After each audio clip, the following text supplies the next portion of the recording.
और आज CNBC तेज का आगाज हुआ है 2 ब्रेकिंग न्यूज से। अब हम चलते हैं बाकायदा खबरों की जानिब। कराची वालों के लिए पानी के बहरान की खबर हमारी पहली खबर है। धाबेजी पंपिंग स्टेशन पर वाटर एंड सीवरेज बोर्ड के तमाम पंपिंग स्टेशन बंद हो गए हैं और शहर के बेशतर इलाकों को पानी की फराहमी मुअत्तल है।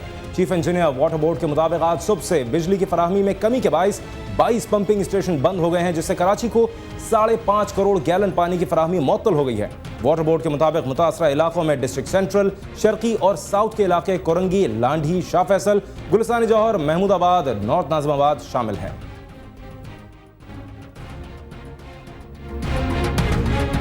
और पुलिस अफसरान की अदम तवज्जुही के बायस 1 हफ्ते का वक्त गुजरने के बावजूद कराची में यौमुल कुद्स रैली पर बम हमले का मुकदमा ही दर्ज नहीं किया जा सका है। जुम्मतुल विदा के मौके पर यौमुल कुद्स रैली की बस पर होने वाले बम हमले में 2 अफराद की हलाकत और मुतादिद के जख्मी होने का मुकदमा ताहाल दर्ज नहीं किया जा सका है। बम हमले का मुकदमा दर्ज न होने के बायस अब तक जाए वक़ुआ से मिलने वाले अहम शवाहिद को भी फोरेंसिक डिवीजन को नहीं भिजवाया जा सका, जिससे अहम शवाहिद ज़ाया होने का खतरा है। पुलिस ज़राए के मुताबिक रैली मुंतज़मीन की जानिब से अमरीकी कौंसल जनरल को मुकदमे में नामजद करने का इसरार मुकदमे के इंदराज में रुकावट बना हुआ है। ताहम जल्द ही किसी जख्मी शख्स की मदय्यत में मुकदमा दर्ज कर लिया जाएगा।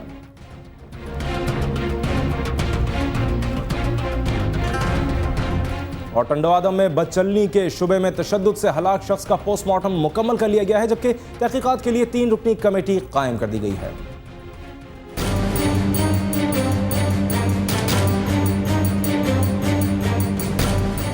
मेडिकल अफसर अतीक शाह के मुताबिक मकतूल गुलाम मोहम्मद बड़ो के जिस्म पर कुल्हाड़ी और खंजर के 9 जख्म हैं, जिन्हें गुज़िश्ता रोज बदचलनी के शुबे में कत्ल कर दिया गया था। इस वाक़े में 2 अफराद शदीद जख्मी भी हुए हैं। याद रहे कि बुध की दोपहर तीनों अफराद एक लड़की को मकान में लाए, जिस पर अहले इलाका ने घेराव कर लिया। घेराव के बाद तीनों अफराद ने अपने साथियों को इत्तला की थी, जिस पर उन्हें बचाने के लिए आने वालों ने इलाके में फायरिंग की। फायरिंग की जद में आकर एक बच्चा भी जख्मी हो गया। फायरिंग के बाद अहले इलाका मुश्तइल हो गए और उन्होंने घर में मौजूद अफराद को निकालकर डंडों से तशद्दुद का निशाना बनाया, जिससे 50 साला गुलाम मोहम्मद बड़ो नामी शख्स मौके पर हलाक हो गया और उसके 2 साथी, जिनकी उम्रें 30 से 35 साल बताई जाती हैं, जख्मी हुए।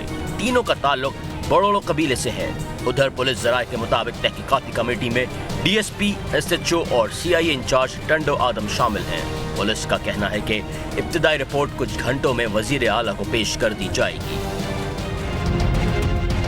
अब आपको एक और अफसोसनाक वाक़े के बारे में बताते हैं। चकवाल में पसंद की शादी करने वाले जोड़े को कत्ल करके लाशें खेत में लटका दी गईं। पुलिस के मुताबिक कस्बा डोरे में पसंद की शादी करने वाले जोड़े को नामालूम अफराद ने कत्ल करके लाशें करीबी खेतों में लटका दी। तफ्तीशी हुक्काम के मुताबिक मकतूल मोहम्मद अफजल पठान ने कुछ अर्से कबल सलमा नामी लड़की से पसंद की शादी की थी, जिसका लड़की के घर वालों को रंज था। इस पर मौका मिलते ही सलमा के घर वालों ने दोनों को कत्ल कर दिया। मकतूल मोहम्मद अफजल और सलमा की लाशें पोस्टमार्टम के लिए डिस्ट्रिक्ट हेडक्वार्टर अस्पताल चकवाल मुंतकिल कर दी गई हैं। पुलिस ने मुकदमा दर्ज करके मुल्ज़िमान की गिरफ्तारी के लिए कार्रवाई शुरू कर दी है।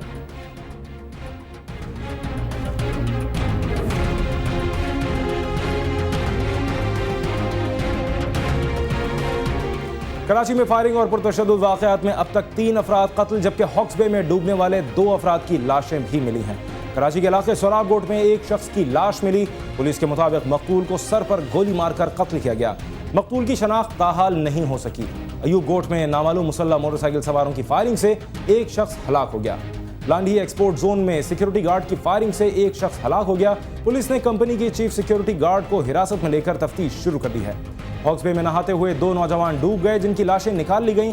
पुलिस के मुताबिक दोनों नौजवानों की उम्रें 25 से 30 साल हैं, जिनकी शनाख्त नहीं हो सकी।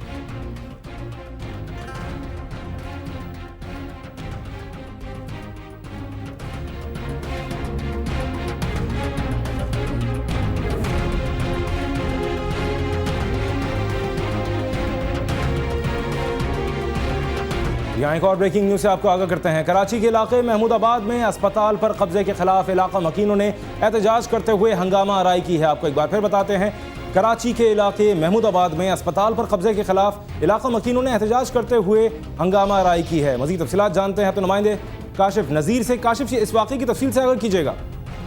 जी, आज से कुछ अर्सा कबल सन 2005 में एक जनरल हॉस्पिटल शहीद उस्मान गनी ने गवर्नमेंट से रजिस्टर्ड करवा के चनेसर गोट की आवाम के लिए रखा था, जिस पर मुकामी एनजीओ ने मुतल्लिका डॉक्टर से मिलने के बाद उस पर कब्जे का प्लान किया, जिसके बाद इलाके मुकीन एक बड़ी तादाद में आकर रोड ब्लॉक कर टायर जलाकर और एहतजाज करने लगे। एहतजाज के दौरान पुलिस भी मौके पर पहुंची। पुलिस ने मुज़ाकरात करने की कोशिश की, लेकिन मुश्तिल अफराद मुज़ाकरात करने को तैयार नहीं थे। उनका कहना था कि अस्पताल से एनजीओ का कब्जा हटाया जाए, जबकि इस एहतजाज में सेनेटर सईद गनी का छोटा भाई फहद गनी और फरहान गनी भी शामिल था।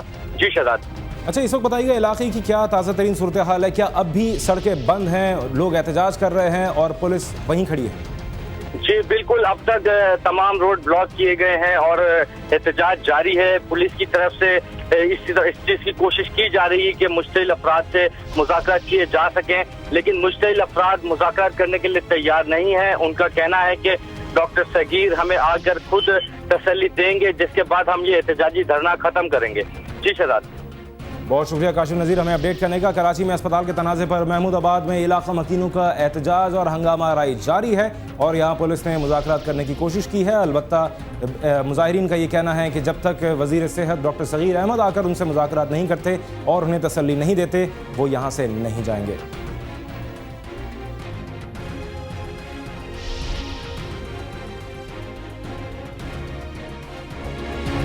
और लाहौर हाई कोर्ट ने पुलिस की नाजायज हिरासत से लड़की की अदम बाजियाबी पर डीपीओ चिन्योट के वारंट गिरफ्तारी जारी कर दिए।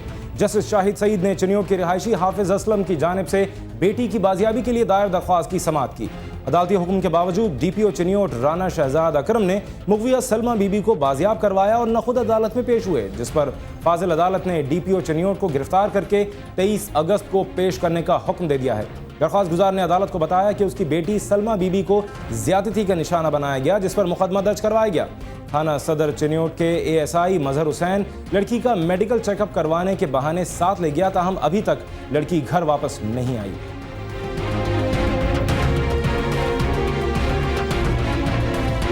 और वजारत दाखिला के ज़राए का कहना है कि मोबाइल फ़ोन की प्रीपेड सर्विस फौरी तौर पर बंद नहीं की जा रही है। वजारत के ज़राए का कहना है कि आइंदा हफ्ते प्रीपेड सर्विस के हवाले से इजलास होगा, जिसमें मोबाइल सर्विस के मामले पर तमाम फ़रीक़ैन को शामिल किया जाएगा। ज़राए का कहना है कि इजलास में प्रीपेड सर्विस को मरहलावार बंद करने या रेगुलराइज करने पर गौर किया जाएगा।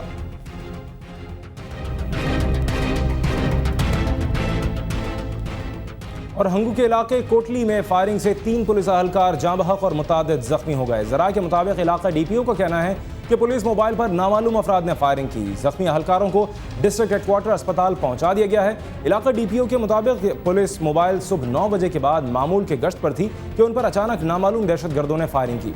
पुलिस ने वाक़े की जगह को घेर कर दहशतगर्दों का ताक़ुब शुरू कर दिया है।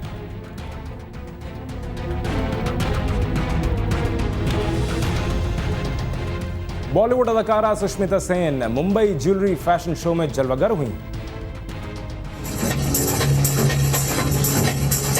मुंबई में एक हफ्ते से जारी फैशन शो में जहां मुख्तलिफ मॉडल्स जेवरात की नुमाइश में पेश हैं, वहीं साबिक मिस यूनिवर्स ने भी मारूफ डिजाइनर्स के हीरों की इंतहाई खूबसूरत जेवरात के साथ रैंप पर वॉक की। शो के शुरका ने नेकलेस, हीरों के जेवरात और ब्रेसलेट्स को इंतहाई पसंद किया और जो ही सुष्मिता सेन स्याह लिबास में रैंप पर जलवागर हुई, शुरका ने इन्हें दाद दी। नुमाइश में एक और भारतीय अदाकारा यम्मी गौतम भी जलवागर हुई हैं। शो में बृहदी चंद, डी नवीन चंद्रा, काशी ज्वेलर्स और केजी के एंटिक के जेवरात को नुमाइश के लिए पेश किया गया।